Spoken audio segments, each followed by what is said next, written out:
Cuando Pablo le escribe a los colosenses, se encuentra con un reto, ¿sí? Había tres diferentes tipos de personas, o más bien grupos, que estaban atacando a la iglesia de Colosas. Por ahí, por un lado, estaban los judaizantes que decían, es bueno que creas en Cristo, muy bien, pero es necesario seguir guardando la ley. Por otro lado, estaban los gnósticos, que decían, el espíritu es bueno, pero la materia es mala. Por lo tanto, Cristo no podría ser Dios porque Él fue un hombre.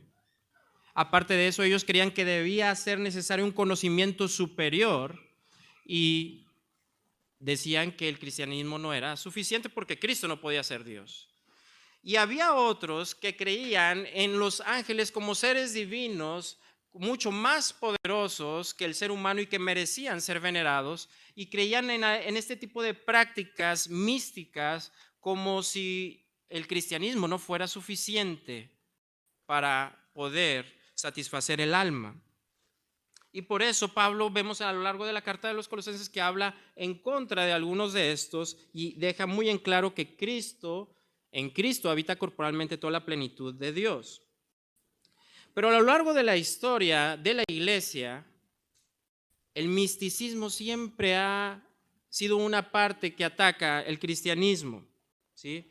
Las personas que dicen haber recibido una revelación especial de Dios, sentidos por encima de la razón.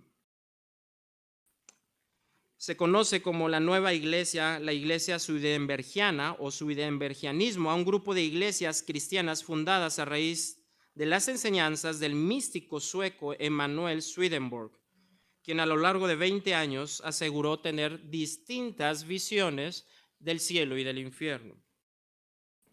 Los swedenbergianos se consideran a sí mismos cristianos, sin embargo, su doctrina enseña que las visiones de Swedenborg abren un nuevo camino en la revelación divina que con el tiempo sustituiría el cristianismo. Así como el cristianismo, según él, sustituyó al judaísmo, así el swedenbergianismo sustituirá al cristianismo. A sus seguidores se les conoce con distintos nombres, incluyendo neocristianos, nuevos cristianos o swedenborgianos. Incluso consideran el Islam como alguna de las enseñanzas buenas a seguir, necesarias a seguir, aunque no la revelación completa. Consideran que la humanidad pasa por constantes revelaciones y actualizaciones de las enseñanzas divinas y que las profecías del Apocalipsis de San Juan se cumplieron en los tiempos de Swedenborg. Esta persona, Emanuel Swedenborg, vivió en Suecia alrededor de hace unos 250 años más o menos, y hay seguidores al día de hoy. Y cuando uno piensa en esto, dice, ¿cómo es que la gente llega a creer en eso? ¿Cómo es que llegaron a estas conclusiones? Pero echaríamos mentiras si pensáramos que el día de hoy algunas iglesias pseudo cristianas no siguen enseñando algo de esto. Necesitas experimentar cierto tipo de poder, de manifestación, de experiencias místicas para tú haber nacido de nuevo, o al menos para tú poder pasar por un proceso de transformación. Pero yo quiero recordarte, hermano, hermana, amigo invitado que estás en esta tarde, la palabra es suficiente para transformarnos. En otras palabras, mi deseo esta tarde es recordarte que la palabra de Dios es suficiente para que con la ayuda del Espíritu Santo tú y yo podamos ser transformados a la imagen de Jesucristo. Y es suficiente para capacitarme para ejercer mi profesión, para ejercer mi oficio, mi rol como padre, como madre, es suficiente para toda buena obra. Pero el mensaje que se me ha pedido compartir esta tarde es justamente la palabra es suficiente para transformarte. Y quisiera hacer una breve oración, que me acompañen, por favor. Padre Santo, en medio de una sociedad donde busca constantes satisfacciones, buscan nuevas experiencias, buscan en todos menos en tu palabra, Señor. Mi deseo es que pueda apuntar a tu palabra y que podamos ver cómo tú has usado tu palabra en todo tiempo para transformar a tus hijos, a tus hijas, a tu propia imagen. Ayúdame en esta labor, abre el entendimiento de mis hermanos, el mío mismo, Señor, y nos ponemos en tus manos en el nombre de Cristo Jesús. Amén. Imagina que estás en el desierto. Han pasado 6 semanas desde que lo viste por última vez. No tienes noticias suyas. No sabes qué ha sido de tu líder. Y por ahí poco a poco la gente empieza a murmurar. La gente se empieza a desesperar. Y aunque bien sabes que no es la primera vez que pasa esto, tú empiezas a inquietarte. Pero de repente ves a lo lejos a una persona que va bajando del monte y mientras más se va acercando, su ropa parece ser la de este líder y su caminar parece ser la de este líder, pero hay un problema. Tú no lo puedes ver y no lo puedes distinguir su rostro porque su rostro está resplandeciente. Creo que esta historia les va a sonar familiar y estoy hablando de Moisés. Hace 1400 años antes de Cristo al menos. Y seguramente has escuchado esta historia. Y aunque pudiéramos enfocarnos en este pasaje, quisiera llevarlo a lo largo de las Escrituras, hermanos, y que juntos podamos ver cómo Dios siempre ha utilizado su palabra para transformar a su pueblo. Y lo vamos a ver en 3 puntos. Y primero vamos a ver Dios transformando a su pueblo en el Antiguo Testamento. Y los voy a invitar a abrir sus Biblias en Éxodo 34. Éxodo capítulo 34, versículos 27 al 35. Lo voy a leer y les voy a invitar a que me sigan con su vista. Éxodo 34, 27 al 35. La palabra de Dios transformando en el Antiguo Testamento. Se los leo, dice la palabra de Dios. Y Jehová dijo a Moisés, escribe tú estas palabras, porque conforme a estas palabras ha hecho pacto contigo y con Israel. Y él estuvo ahí con Jehová 40 días y 40 noches, no comió pan ni bebió agua, y escribió en tablas las palabras del pacto, los 10 mandamientos. Y aconteció que descendiendo Moisés del monte Sinaí con las 2 tablas del testimonio en su mano, al descender del monte, no sabía Moisés que la piel de su rostro resplandecía, después que hubo hablado con Dios. Y Aarón y todos los hijos de Israel mirando a Moisés, y he aquí la piel de su rostro era resplandeciente, y tuvieron miedo de acercarse a él. Entonces Moisés los llamó, y Aarón y todos los príncipes de la congregación volvieron a él, y Moisés les habló. Después se acercaron todos los hijos de Israel, a los cuales mandó todo lo que Jehová le había dicho en el monte Sinaí. Y cuando acabó Moisés de hablar con ellos, puso un velo sobre su rostro. Cuando venía Moisés delante de Jehová para hablar con él, se quitaba el velo hasta que salía, y saliendo decía a los hijos de Israel lo que le era mandado. Y al mirar los hijos de Israel el rostro de Moisés, veían que la piel de su rostro era resplandeciente. Y volvía Moisés a poner el velo sobre su rostro hasta que entraba a hablar con Dios. El contexto del pasaje es justamente cuando Dios acaba de confirmar su pacto de que Él va a permanecer con ellos, ¿sí? Esta es la segunda vez que Moisés sube al monte durante 40 días y 40 noches, ¿sí? La primera vez fue cuando Dios se revela a él en el Sinaí. Él recibe las tablas, pero después escucha un alarido y él dice como que hay algo de guerra. Le dice, no, baja porque este pueblo ya se está perdiendo. Baja y en su momento de ir a Moisés rompe estas tablas y después de esto dice, ¿sabes qué? Voy a destruirlos, Moisés. No, este pueblo es un pueblo de dura cerviz, pero él vuelve y sube al monte a interceder por el pueblo y es ahí donde pasan estos 40 días, 40 noches, justamente el pasaje que acabamos de leer. Y es interesante que al estar Moisés expuesto a la presencia de Dios, afectó no solamente su alma, su ser interior, sino que leemos en el versículo 29, segunda parte, que dice, y no sabía Moisés que la piel de su rostro resplandecía. ¿Después de qué? Después que hubo hablado con Dios. Y quiero, hermanos, que primero que nada veamos que hubo una transformación externa en el rostro de Moisés. Nos dice claramente el pasaje que resplandecía, dice el versículo 35. Y recordemos que la presencia de Dios, cuando lo leemos a lo largo de las Escrituras, nos menciona que Él es un Dios santo, puro, limpio, sin mancha, ¿sí? Y que Él es limpio.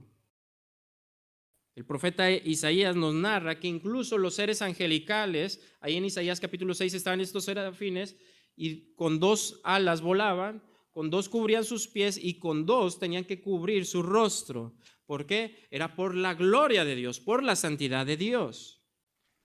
Y aunque ciertamente Moisés no vio a Dios en su esplendor, porque nos dice la misma Biblia que nadie puede ver a Dios y vivir, Moisés sí estuvo expuesto a la presencia de Dios, y más que solo a la presencia de Dios, Moisés estuvo expuesto a sus palabras. Ahora, ¿cómo que a sus palabras? Bueno, fíjense lo que dice el versículo 29, dice ahí que hubo hablado con Dios. Versículo 34 nos dice que venía Moisés delante de Jehová para hablar con él.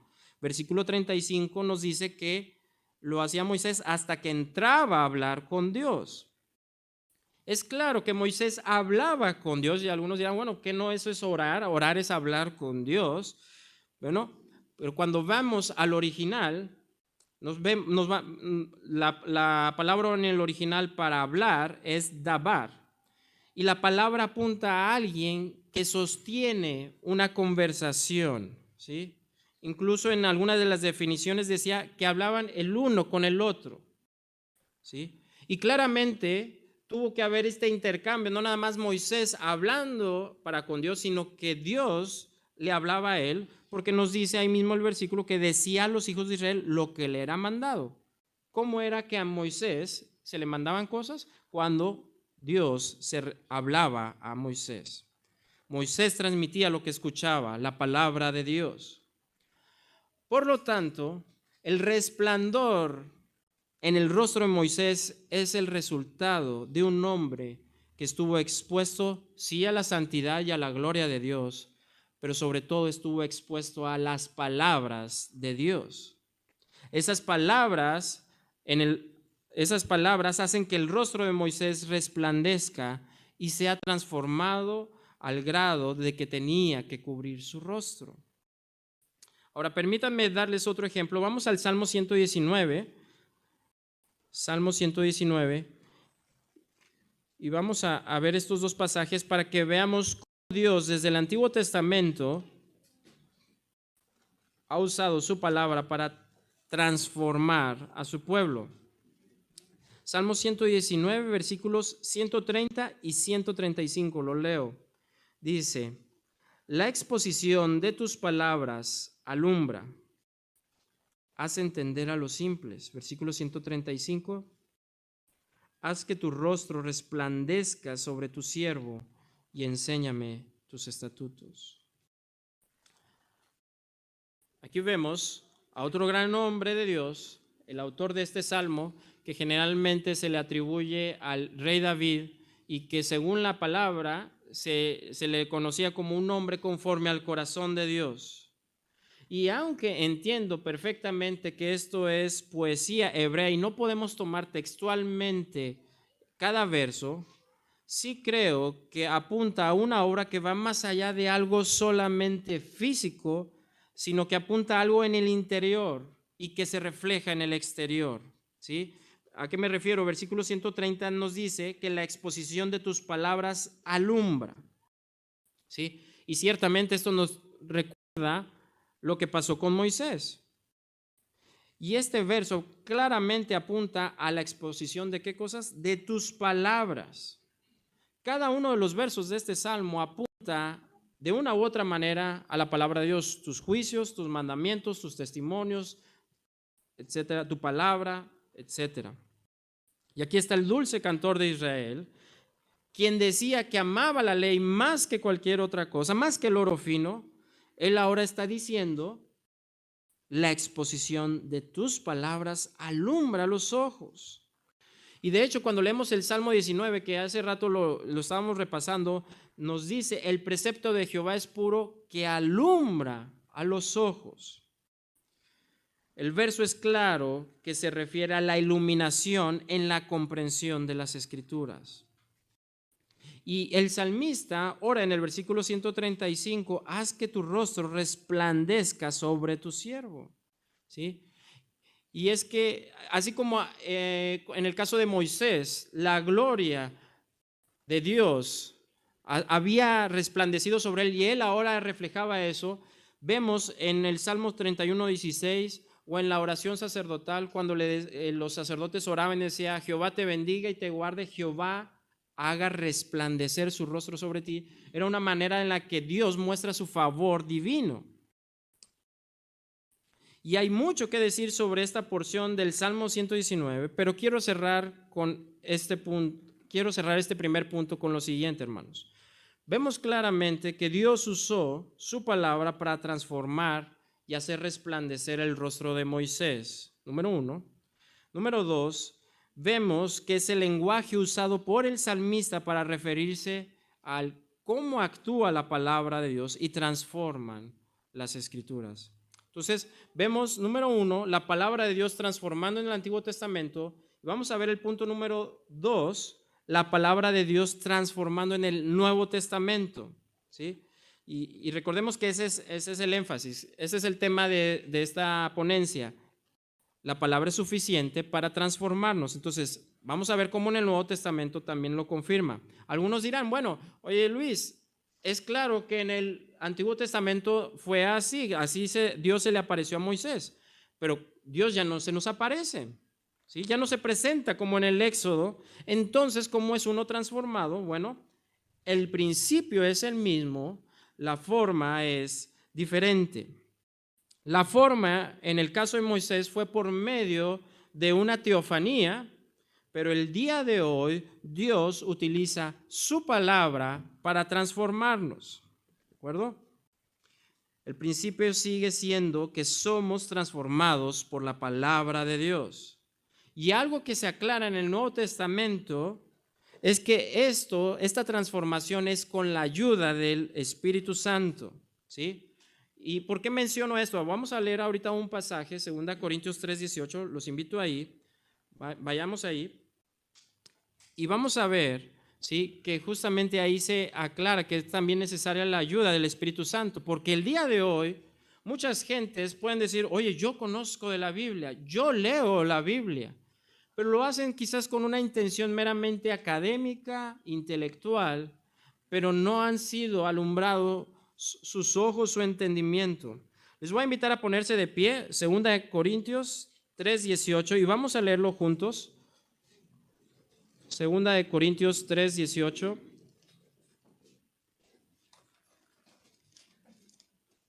Les voy a invitar a que lo leamos juntos. Dice, por tanto, nosotros todos, mirando a cara descubierta, como en un espejo la gloria del Señor, somos transformados de gloria en gloria en la misma imagen como por el Espíritu del Señor. Muy bien, pueden tomar asiento. Ok, cuando estudiamos el pasaje de 2 Corintios, nos encontramos que el contexto es precisamente lo que acabamos de leer en Éxodo, ¿verdad? Es justamente el contexto en donde Moisés había estado delante de Dios. 2 Corintios 3, versículos 7, 12, 15 nos apuntan a Moisés. Moisés ante la presencia de Dios. Moisés siendo expuesto a las palabras santa de Dios. Ahora, algo hermoso es que ya no se trata de siervos particulares o de algunos profetas, de algunos sacerdotes, de algunos reyes, sino que vemos en el versículo 18, por tanto, nosotros todos somos transformados como de gloria en gloria. Y eso, hermanos, aplica para todos los cristianos, para todos los creyentes. Eso te incluye a ti y a mí. ¿Qué pasa cuando somos expuestos a la gloria del Señor, es decir, a su palabra? Dice que somos transformados de gloria en gloria en la misma imagen. El verso es claro. Antes Moisés lo fue por medio de una teofanía. El día de hoy tú y yo somos transformados por medio de su palabra. Hoy no usa Dios teofanías, visiones, apariciones. El día de hoy somos transformados por su palabra. Cuanto más crezcamos en nuestro conocimiento íntimo de Cristo y de su palabra, más se revela Él en la vida de cada uno de nosotros. El día de hoy, Dios usa su palabra y usa himnos teocéntricos para llevarnos a alabar su nombre, para pensar en sus atributos, en quién es Él, en su carácter. El día de hoy, Dios utiliza la consejería bíblica para llevarnos a las verdades de la palabra de Dios. El día de hoy, Dios utiliza a su iglesia que se rige y gobierna, ¿por qué? Por la palabra de Dios. Nuestro fundamento y dirección se encuentran en las Escrituras. Todo gira alrededor de las Escrituras. La Biblia es el medio que Dios ha definido para que sus hijos seamos transformados a su propia imagen. Él nos formó, Él nos hizo, y Dios, como diseñador perfecto, creó el medio para que tú y yo seamos transformados, su palabra. Dios nos sigue hablando como a Moisés. ¿Cómo? A través de sus palabras, a través de la Biblia. Además de ello, el Espíritu Santo nos ha sido dado igualmente, y el Espíritu Santo utiliza la palabra para apuntarnos a Cristo, ¿sí? ¿Se acuerdan de las palabras de nuestro Señor Jesucristo cuando dijo: mas el Consolador, el Espíritu Santo, a quien el Padre enviará en mi nombre, Él les enseñará todas las cosas que yo os he dicho, ¿sí? Entonces, y vemos aquí en 2 Corintios 3:18 que somos transformados de gloria en gloria como por el Espíritu del Señor. ¿Por qué? Porque el Espíritu Santo nos trae justamente a la memoria las palabras de nuestro Señor. ¿A través de qué? A través de la Biblia. Y a diferencia de Moisés, que fue una gloria que se iba desvaneciendo con el paso del tiempo y tenía que ir de nuevo, ¿sí? Nosotros el día de hoy vamos viendo una gloria que va en aumento, de gloria en gloria. Es un proceso permanente de la santificación efectuada por el Espíritu de Dios. Vamos a Romanos 12:2. Romanos 12:2. Y es un verso muy conocido. Y Pablo, después de dar toda una base de fundamento de la teología cristiana, ahora nos lleva a la práctica y él nos exhorta en el versículo 2: no se conformen a este siglo, sino transformaos por medio de la renovación de vuestro entendimiento, para que comprobéis cuál sea la buena voluntad de Dios, agradable y perfecta. Recordemos cuál es el título de esta ponencia, de este mensaje. La palabra es suficiente para transformarnos. Y este versículo me está invitando a transformar mi entendimiento.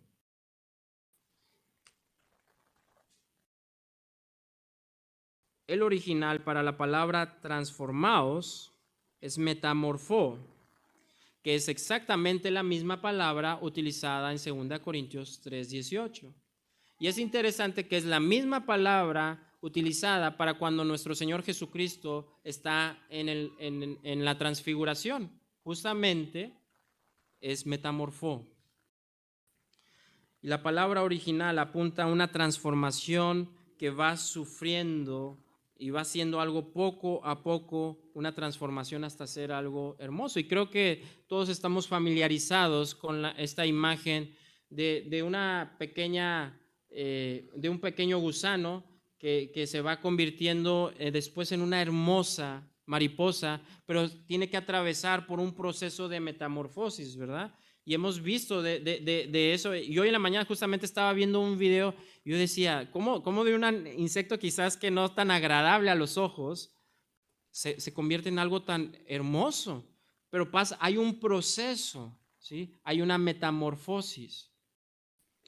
Y justamente ese es el proceso que va siendo efectuado en la vida del cristiano.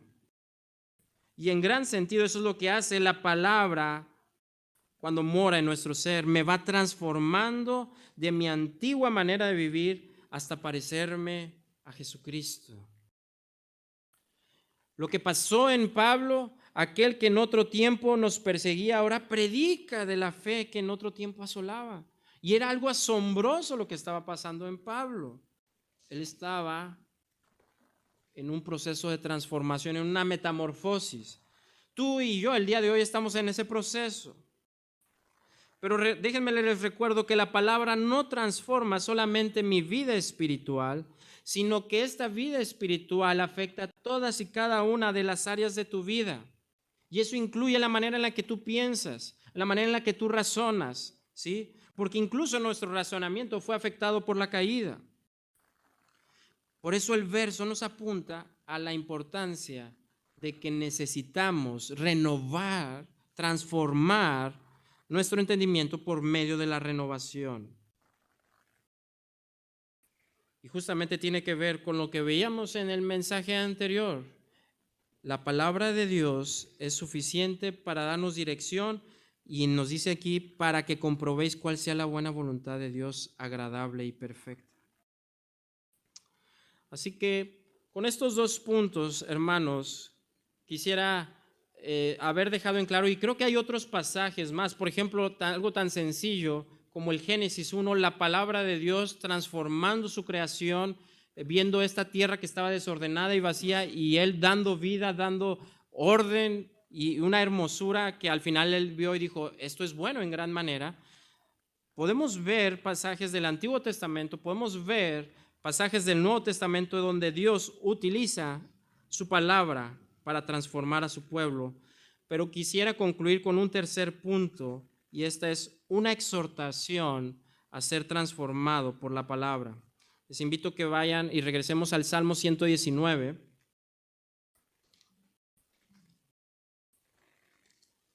Y vamos al versículo 131.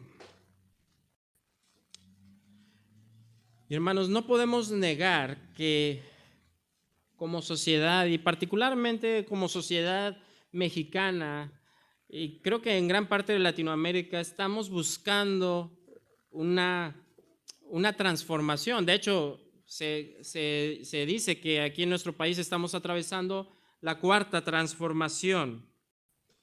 La gente busca una transformación social por medio de muchas cosas.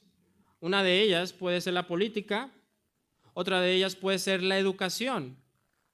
Hace unas semanas fuimos mi esposa y yo a ver una película, y es una película interesante, muy, muy buena, nos gustó. Y cuando terminas la película ves que parte del mensaje es la importancia de la educación, ¿sí? Y en medio, esta semana estuve con un compañero de trabajo y él me decía, lo primero que voy a hacer cuando yo tenga un hijo es, le voy a pagar este seguro de educación para que cuando él llegue a tal edad, él va a tener su educación pagada, porque eso es lo mejor que le puedo dejar a mis hijos. La gente busca una transformación, pero estoy convencido que no hay mayor necesidad para nuestra sociedad, no hay mayor necesidad para mi familia, para mis hijos, para mi esposa, no hay mayor necesidad para mi alma en que yo crezca en un amor profundo y sincero por la palabra de Dios. Es en la palabra de Dios que encuentro el Evangelio, y es el Evangelio el que realmente puede provocar una transformación en nuestra sociedad en medio de este mundo caído. Los reformadores vivieron bajo el concepto sola escritura. Las escrituras regían y gobernaban cada área y cada esfera de la vida de la iglesia y por lo tanto de cada miembro. Y más allá de un intermediario, más allá de ritos, más allá de tradiciones, se redefinió que el cristiano debería de regirse por sola escritura, solamente la palabra de Dios. Y hermano, hermana, no hay nada que haga tanto bien a tu alma, ni tan necesario para tu transformación como la palabra santa de Dios. Ocupo urgentemente las escrituras. Ocupamos tener un amor por la ley de Dios. Ocupamos que Él ordene nuestros pasos, que su Espíritu Santo nos ayude a guardar sus mandamientos. Debemos orar por un corazón contrito y humillado que se duela por no guardar su ley. Fíjense el deseo del salmista, versículos 131, 33 y 34. Fíjense, dice: mi boca abrí y suspiré porque deseaba tus mandamientos. Versículo 133. Ordena mis pasos con tu palabra, y ninguna iniquidad se enseñoree de mí. Líbrame de la violencia de los hombres, y guardaré tus mandamientos. Versículo 136. Fíjense el corazón del salmista. Ríos de agua descendieron de mis ojos, porque no guardaban tu ley. Este salmo es una alabanza a la palabra de Dios. Pero estás viendo a un hombre que está absorto por la palabra de Dios. Está absorto ante la belleza de su ley. Él suspiraba por sus mandamientos, él lloraba, él se dolía porque no guardaba su ley. La deseaba porque es el medio que Dios ha dado para que él ordenara sus pasos. Ora para que el Señor use su palabra para transformarte. Spurgeon, referente al pasaje de Moisés ante la presencia de Dios, dijo: Moisés se había olvidado del mundo. Ningún interés, ni personal ni familiar, perturbaba su comunión.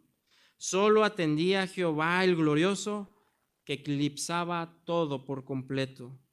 Oh, qué dicha esa comunión celestial. ¿No habremos sufrido una terrible pérdida por no buscar asiduamente la comunión con el Altísimo? Claro que sí. Nos tomamos un breve minuto de oración, apenas conseguimos un cuarto de hora presuroso para la lectura de la Biblia y creemos que con eso basta. Y hermanos, esto que estoy diciendo es primeramente para mí. Necesitamos la palabra.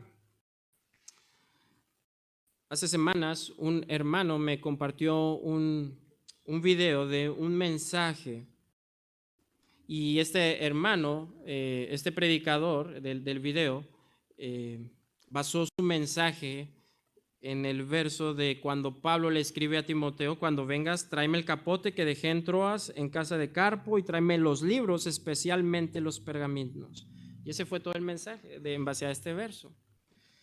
Y en resumen, el mensaje se basaba en explicar cómo Pablo, en medio de sus últimos días, porque según se cree esta es la última carta que Pablo escribió, lo que Pablo está pasando es necesidades, penumbras, está solo, con fríos, con necesidades, y un hombre que está a punto de morir le está pidiendo: tráeme mis libros, mis pergaminos. Y según se cree, hace referencia a los escritos bíblicos que había para ese momento. ¿Se imaginan? ¿Qué pedirías tú si fueras a morir? Tráiganme a mis hijos, tráiganme a mi esposa. Y son cosas válidas. Pero aquí está un hombre que dice: estoy a punto de morir, necesito que me traigas la Biblia. Necesito la palabra de Dios. Tráeme mi Biblia.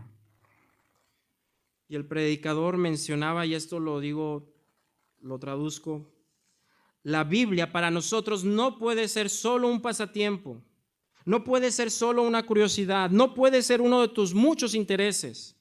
No puede ser un periodo de estudio en un seminario, no es algo que solamente conoces y lo estudias académicamente. Necesitas su palabra más allá de lo que tú crees que tú necesitas.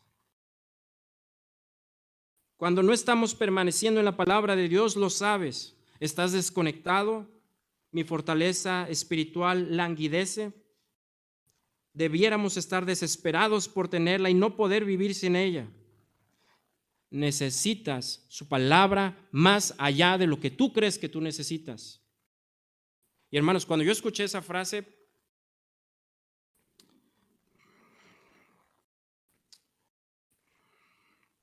necesitamos más la Biblia de lo que tú crees que tú necesitas. Piensa en aquello que tú crees que necesitas. ¿Dinero? ¿Una relación estable? Son cosas válidas. Hijos, familia, todas son cosas válidas. En medio de estas últimas semanas, creo que se los he compartido de mi situación en cuestión laboral.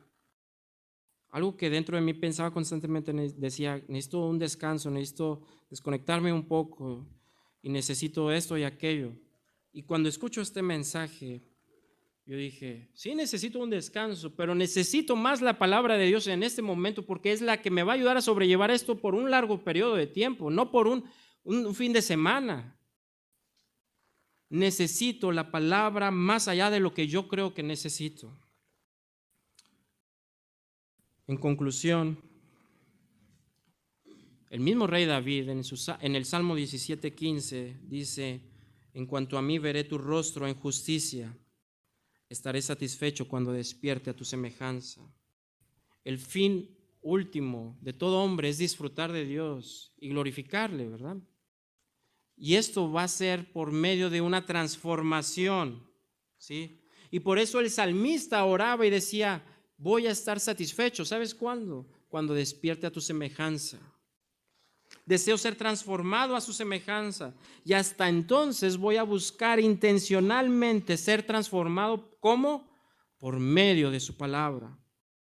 Y hasta entonces voy a estar satisfecho.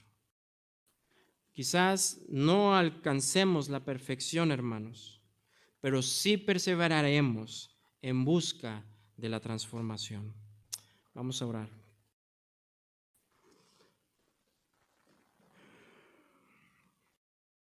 Oh Señor, danos un corazón como el del salmista, que ríos se derramaban cuando no guardaba su ley.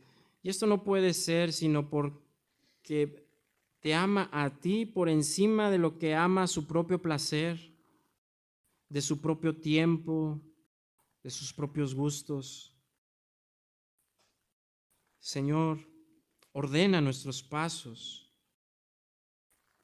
Haz resplandecer tu rostro sobre nosotros, transfórmanos de gloria en gloria, Señor. Esa es tu voluntad, esa es tu exhortación, que seamos transformados por medio de la renovación de nuestro entendimiento. Queremos comprobar cuál es tu buena voluntad, agradable y perfecta. Pero ¿cómo va a ser posible, Señor, si no tomamos siquiera 10, 15 minutos para tu palabra, Señor? Ayúdanos en medio de nuestra flojedad, en medio de nuestra pereza, en medio de nuestra apatía. Señor, reconocemos que hemos sido negligentes tantas veces en ir a tu palabra. Y prueba de ello es esta semana. Señor, guárdanos también de un corazón legalista y decir, ya leí, ya no necesito más. Oh Señor, te necesitamos más de lo que creemos que necesitamos. Cámbianos, transfórmanos. Queremos parecernos más a Jesucristo. Es necesario que tú crezcas, que yo mengüe. Haz tu obra en tu iglesia, Señor. Danos deseo por tu palabra y, Señor, que cumplas tu propósito en nuestras vidas hasta que seamos satisfechos y despertemos a tu semejanza. En el nombre de Cristo Jesús oramos. Amén.